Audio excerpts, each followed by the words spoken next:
إن الحمد لله نحمده ونستعينه ونستغفره ونعوذ بالله من شرور أنفسنا ومن سيئات أعمالنا من يهده الله فلا مضل له وما يضلل فلا هادي له أشهد أن لا إله إلا الله وحده لا شريك له وأشهد أن محمدا عبده ورسوله صلى الله على نبينا محمد وعلى آله وصحبه ومن تبعهم بإحسان إلا يوم الدين.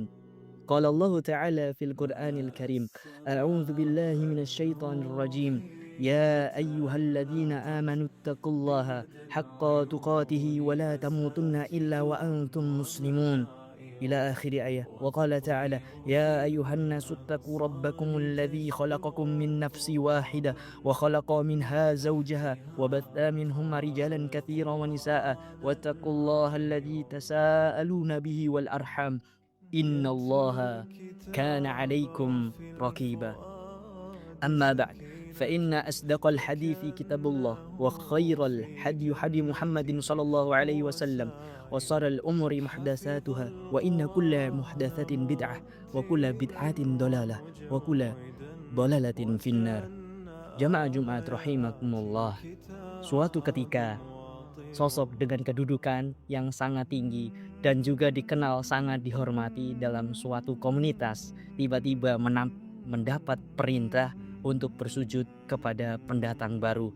Dalam tafsir ini, Abdullah ibnu Abbas, Mujahid ibnu Jabir, Wahab ibnu Munabih meriwayatkan bahwa Azazil adalah nama dari sosok itu yang kemudian Al-Quran menyebutnya sebagai iblis yang menolak perintah Allah Subhanahu wa taala untuk bersujud kepada Nabi Adam alaihissalam. Wa idz qulna lil malaikati isjudu li Adam fasajadu illa iblis aba wastakbar wa kana minal kafirin. Allah menempatkan ayat ini posisinya sebagai kisah pertama di dalam Al-Quran. Jika ditelusuri lebih jauh, memang tampaknya soal harga diri menjadi tema yang sangat menjadi perhatian besar dalam perjalanan manusia. Jamaah sekalian, dalam skala kecil, para penguasa akan terusik harga diri mereka ketika ada penentang yang tidak mau tunduk atas perintahnya.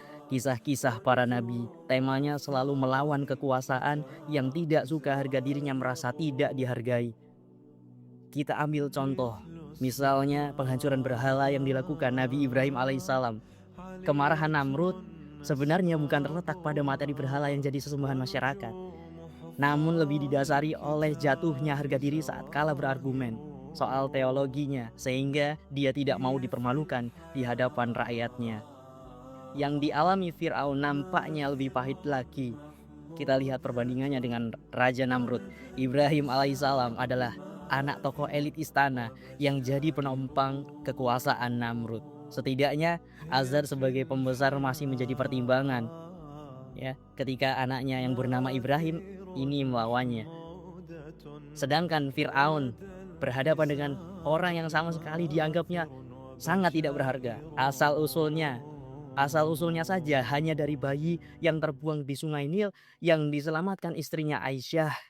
Musa alaihissalam tak lebih hanyalah orang numpang hidup saja di lingkungannya Fir'aun. Bayi-bayi dari kalangan Bani Israel yang seumuran dengan Musa bahkan hidup saja tak sempat menghirup nafas, apalagi karena sudah terbantai sejak ia lahir.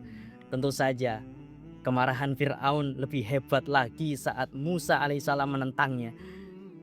Detik-detik menjelang kelahiran Muhammad Shallallahu alaihi wasallam juga ditandai dengan kehadiran Abraha yang ingin menghancurkan Ka'bah pada waktu itu. Untuk membela harga dirinya yang tidak mau kalah pamor dengan satu tempat yang bahkan saat itu Imperium Persia dan Romawi pun tak tertarik untuk menjamahnya. Nah, Abraha harus menguras APBN Yaman untuk membangun Qulais ataupun Katerdal agar orang-orang beralih ke situ dan meninggalkan Ka'bah. Planning A gagal, dijalankannya yang planning B yang harus menempuh jarak sekitar 1.000 kilometer. Diperkirakan dengan pasukan gajahnya bisa jadi sampai sebulan. Dan jamaah sekalian, semua kisah itu cuman satu tujuannya, yakni untuk mengangkat harga diri. Jamaah sekalian, sebagai contoh penutup adalah Abu Jahal yang bisa kita kenal sebagai bapaknya kebodohan. Para pendukungnya menyebut makna yang berlawanan, yakni Abul Hakam, bapak kebijaksanaan. Atas dasar harga diri juga, Abu Jahal harus membunuh Sumayyah radhiyallahu anha dan suaminya Yasir radhiyallahu anha. Atas harga diri juga, elit-elit di sekitarnya Umayyah bin Khalaf harus menyiksa Bilal bin Rabah radhiyallahu anha.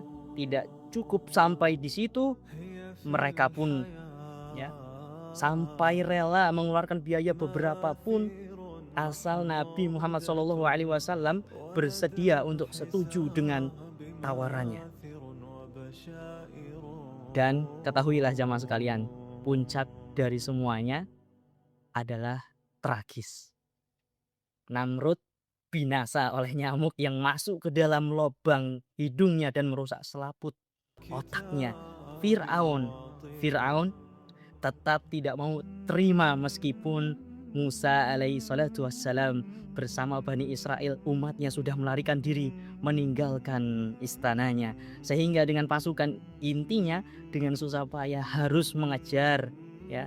Tatkala di ujung pengejaran, Firaun masih diberikan bonus terakhir, bonus kejatuhan harga dirinya yang semakin hancur ketika melihat Nabi Musa ya mengangkat tongkat yang mengeluarkan mukjizat, membelah Laut Merah, dan tidak mau dipermalukan sedemikian hebat. Dengan beraninya pasukan terus mengejar, dan kita semua tahu bahwa akhirnya penemuan para arkeolog zaman modern menemukan fakta ilmiah bahwa Fir'aun memang benar-benar tenggelam di dalam laut karena ditemukan garam di dalam muminya.